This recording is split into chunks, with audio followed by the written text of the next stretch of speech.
ফেব্রুয়ারির প্রথমার্ধেই জাতীয় নির্বাচন অনুষ্ঠিত হবে বলে রাজনৈতিক দলগুলোকে স্পষ্ট বার্তা দিয়েছে প্রধান উপদেষ্টা ড. মোহাম্মদ ইউনূস।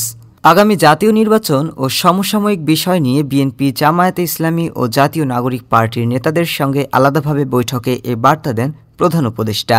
গত রোববার বিকেল থেকে রাত পর্যন্ত প্রধান উপদেষ্টার বাসভবন যমুনায় এ বৈঠক অনুষ্ঠিত হয়। বৈঠক শেষে সাংবাদিকদের ব্রিফ করেন প্রধান উপদেষ্টার প্রেস সচিব শফিকুল আলম। ব্রিফে তিনি জানান, বৈঠকে প্রতিটি রাজনৈতিক দলের নেতাদের সঙ্গে প্রধান উপদেষ্টা আগামী জাতীয় নির্বাচন নিয়ে স্পষ্ট বার্তা দিয়েছেন। প্রধান উপদেষ্টা স্পষ্টভাবে জানিয়েছেন, জাতির উদ্দেশ্যে তার দেয়া ভাষণে নির্বাচনের যে সময় ঘোষণা করেছেন সেই সময়েই নির্বাচন অনুষ্ঠিত হবে, অর্থাৎ ফেব্রুয়ারির প্রথমার্ধে একটি অবাধ, সুষ্ঠু ও উৎসবমুখর পরিবেশে জাতীয় নির্বাচন হবে। সব দলকে প্রধান উপদেষ্টা নির্বাচন নিয়ে তার প্রতিশ্রুতি পুনর্ব্যক্ত করেছেন। শফিকুল আলম আরও জানান, প্রধান উপদেষ্টা বলেছেন, নির্বাচন ছাড়া কোনো বিকল্প নেই। যদি কেউ নির্বাচন ছাড়া অন্য কোনো বিকল্প ভাবেন, তা জাতির জন্য হবে গভীর বিপজ্জনক।